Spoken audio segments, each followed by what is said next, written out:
Et c'est vraiment super parce que je perds du temps pour rien avec une machine à la franchement, c'est super énervant, quoi. T'as envie de tout péter et de tout envoyer. Salut à tous, c'est John et aujourd'hui, je vais vous montrer comment fabriquer une sublime table basse sculpturale au design hyper original. C'est parti. Après environ 2 semaines de travail de conception pour dessiner la table basse parfaite, voici les résultats en animation 3D. Quand on dessine un meuble moderne et qu'on recherche une certaine forme d'harmonie visuelle, donc quelque chose d'agréable à regarder, la difficulté réside dans la simplicité. C'est un mix très subtil entre originalité et sobriété parce que l'originalité seule peut vite tourner vers la faute de goût, on peut très rapidement en faire trop et c'est pas bon. Les plans techniques complets de ce projet sont disponibles sur mon site, donc si ça vous intéresse, vous trouverez le lien direct dans la description sous cette vidéo. Cette table basse sera composée de 6 éléments cintrés strictement identiques en forme de vagues sur lesquels seront intégrés un plateau en verre trempé. Le verre est aussi un choix esthétique important puisque le but c'est avant tout de mettre en valeur le piétement sculptural. Après avoir effectué le corroyage du cipeau massif, je m'occupe de réaliser le gabarit en médium de 10 qui me servira de guide pour le calibrage des composants. Comme d'habitude, je fais ça avec la Shaper Origin, vous commencez à bien connaître cette machine depuis le temps que je vous en parle. J'usine donc un gabarit correspondant à la forme globale de la table, vue de profil. Dans un souci d'économie de bois, je vais coller des morceaux de cipeau sur certaines pièces afin de pouvoir chantourner les éléments tout en réduisant la perte autant que possible. Ce sont des collages simples à plat joint, mais pour éviter de galérer avec des pièces qui glissent à cause de la colle au moment du serrage, j'ajoute un petit peu de sel par-dessus la colle. Bon, là j'en ai volontairement trop mis pour l'exemple, mais le principe c'est que les cristaux de sel vont ajouter de la friction et empêcher le glissement. C'est une vieille astuce d'ébéniste et ça marche extrêmement bien. Je vous conseille vivement d'essayer quand l'occasion se présentera et vous m'en direz des nouvelles.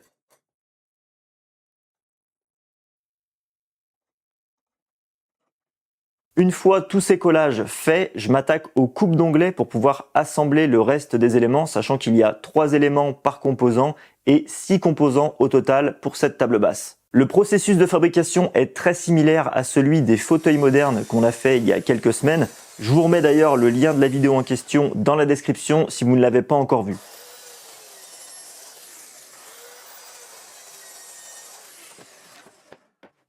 Les assemblages que je suis en train de faire sont dits à faux tenons. Alors oui, ce sont des dominos, mais Domino c'est une marque commerciale déposée par Festool et je vais en mettre 2 par assemblage afin d'obtenir une résistance mécanique optimale dans le temps.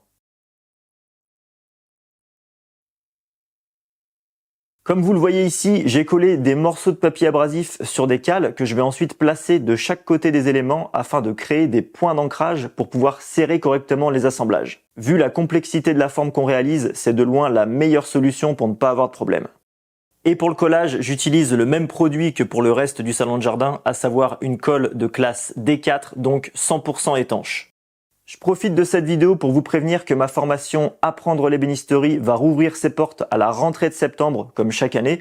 Donc, si vous avez pour projet de vous reconvertir professionnellement ou si vous êtes simplement un amoureux du bois, du travail bien fait et que vous souhaitez apprendre l'art de la fabrication des meubles, puisque pour rappel, fabriquer de magnifiques meubles avec un design harmonieux, un haut niveau de qualité de fabrication et de détail, c'est à mon sens ce qui définit au mieux le métier d'ébéniste. Je tiens d'ailleurs à féliciter Hubert, un de mes tout premiers élèves qui vient d'obtenir haut la main son CAP ébéniste qu'il a passé en candidat libre après avoir suivi mes cours.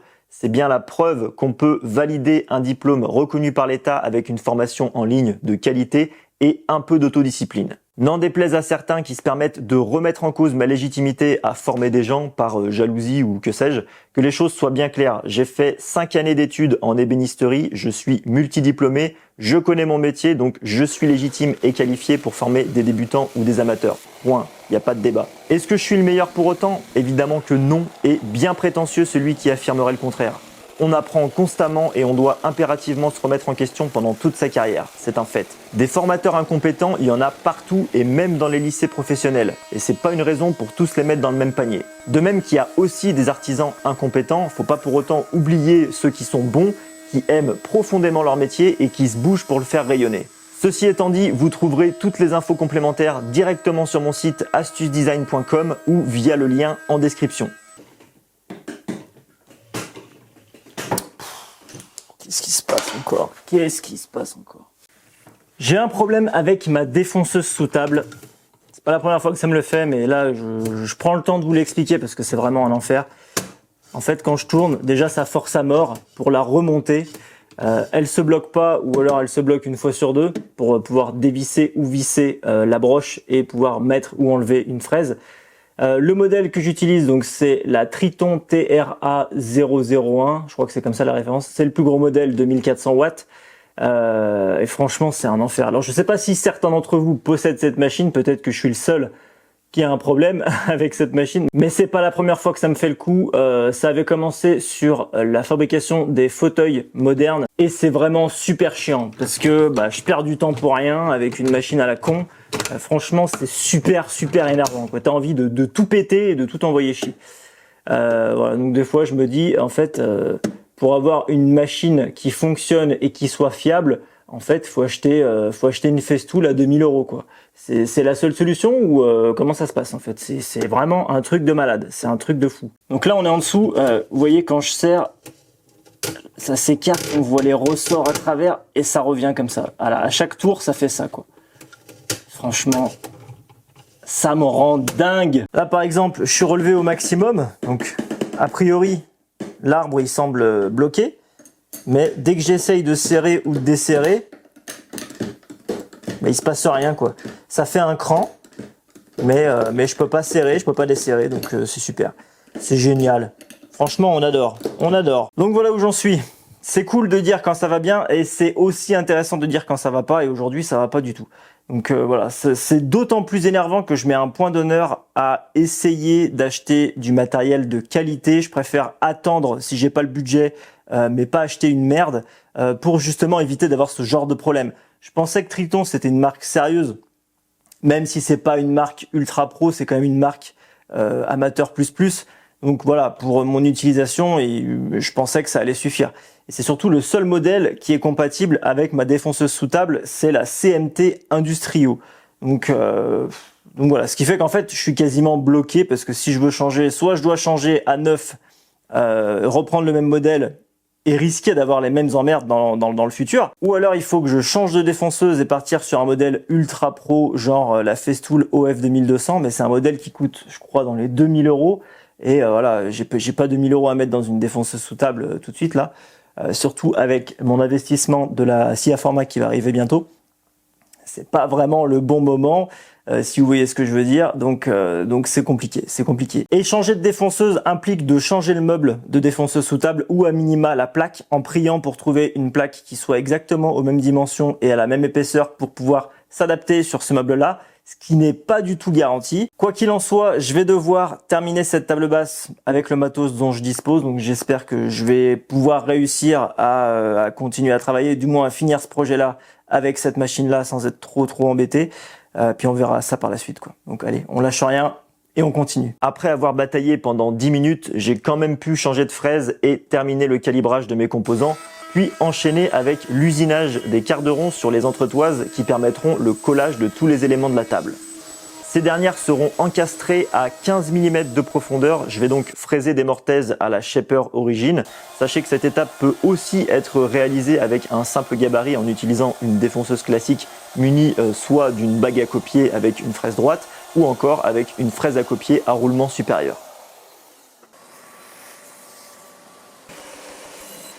Une fois les entretoises coupées à la bonne longueur, je peux terminer les composants avec un joli petit carderon discret qui rappellera un petit peu l'arrondi qu'on retrouve sur les fauteuils.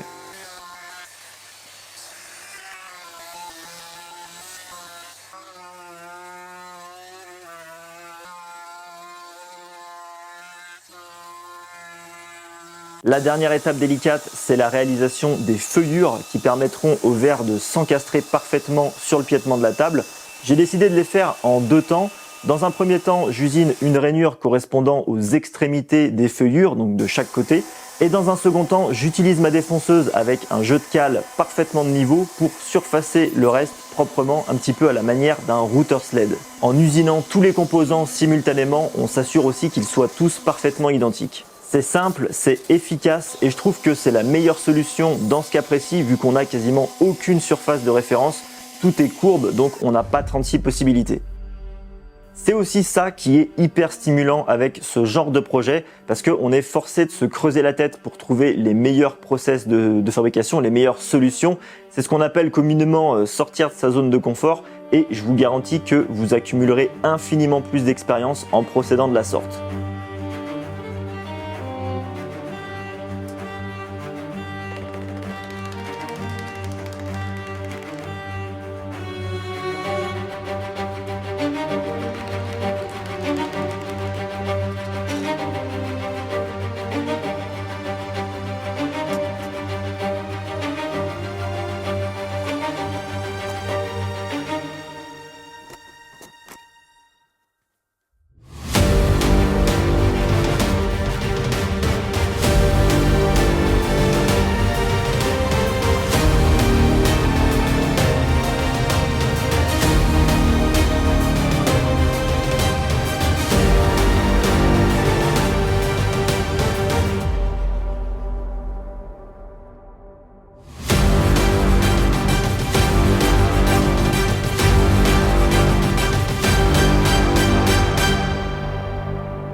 On se retrouve pour la conclusion dans le salon de jardin. Je suis vraiment très fier du résultat, surtout au niveau design, parce que c'est un design original, c'est pas une inspiration. Là, pour le coup, c'est moi qui ai complètement conçu, à l'inverse des fauteuils où je m'étais inspiré du travail de Chris Salomon. Et puis j'avais un petit peu retravaillé la forme pour changer un petit peu, évidemment, ne pas faire une copie conforme parce que ça n'a aucun intérêt. Là, pour le coup, sur cette table basse, c'est moi qui ai vraiment tout dessiné de A à Z. Je vous en parlais dans la dernière vidéo sur la banquette, en conclusion de cette vidéo-là, que la conception me prenait quasiment plus de temps que la fabrication. C'est typiquement l'exemple ici, parce que ça m'a pris 2 semaines de conception, et en fabrication, il faut compter à peu près une semaine à temps plein, quoi. Une petite semaine à temps plein, ça passe sans problème. En ce qui concerne le tarif global pour ce salon de jardin, donc les 2 fauteuils, la table basse et la banquette, si vous commandiez cet ensemble-là à un ébéniste, je pense, compte tenu du travail de recherche au niveau design plus la fabrication, à la louche, j'estime cet ensemble à peu près 10 000 €, ce qui est énorme du coup.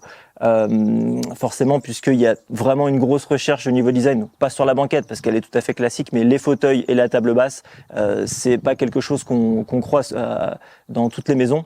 C'est aussi le but quand on fabrique quelque chose, de pas faire quelque chose qui a été vu et revu partout ou que vous pourriez acheter sur n'importe quel site de vente par correspondance. C'est vraiment pas le but ici. J'ai beaucoup d'abonnés qui m'ont demandé une estimation en termes de coût matière pour pouvoir refaire ce salon de jardin ou quelque chose dans ce genre-là. Donc là, je parle vraiment de l'ensemble, pas seulement la table basse.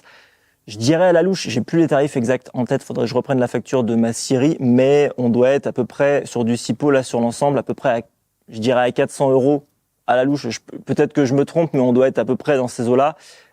Si on rajoute les consommables, donc la colle, les dominos, tout ce qui est abrasif pour le ponçage, la finition également, le Rubio Satura bois, je pense qu'on doit être dans les 600 € tout compris.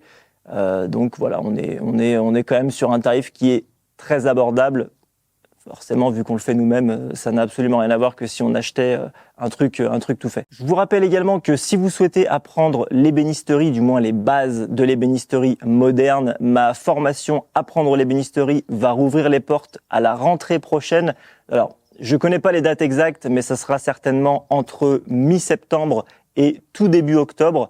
Voilà, vous aurez une semaine pour vous inscrire, puisque la formation ouvre ses portes 1 à 2 fois par an uniquement pour que je puisse ensuite suivre chaque élève de manière individuelle, parce qu'il y a vraiment un gros suivi de qualité sur cette formation. Donc si vous souhaitez être prévenu en priorité, je vous invite à vous inscrire à la liste email. Vous trouverez le lien directement en bas de la vidéo dans la description. Comme ça, vous recevrez un mail directement lorsque les portes seront à nouveau ouvertes. Je vous donne donc rendez-vous à la rentrée de septembre, puisque comme d'habitude, chaque année, entre mi-juillet jusqu'à début septembre, je fais une pause estivale sur les vidéos YouTube. Ça me permet de prendre un petit peu d'avance à la rentrée, puisque là, j'étais vraiment en flux tendu et c'était relativement stressant pour sortir des vidéos dans les temps. Donc comme ça, je vais pouvoir me reposer un petit peu, prendre une semaine de vacances, mais surtout préparer la rentrée sereinement, que ce soit au niveau des projets YouTube à venir, mais surtout pour préparer du coup la réouverture des portes de la formation, puisque comme vous le savez sûrement, cette formation est évolutive, c'est-à-dire que chaque année, il y a de nouveaux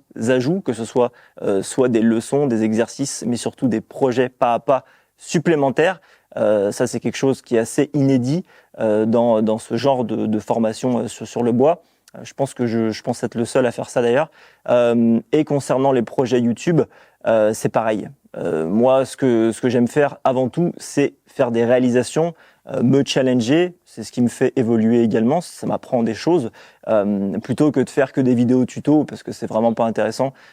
Faut en faire de temps en temps, mais le but c'est vraiment de faire des projets qui vous inspirent, qui vous donnent envie de passer le pas et pas juste une vidéo sur 3 astuces à la défonceuse, 3 astuces à la scie circulaire. Bon, voilà, c'est assez facile de faire ça. La difficulté, c'est d'inclure des tutos dans un projet concret. Ça n'a absolument rien à voir. Sur ces bonnes paroles, je vous souhaite d'excellentes vacances d'été si vous avez la chance d'en prendre et on se retrouve en septembre pour de nouvelles aventures.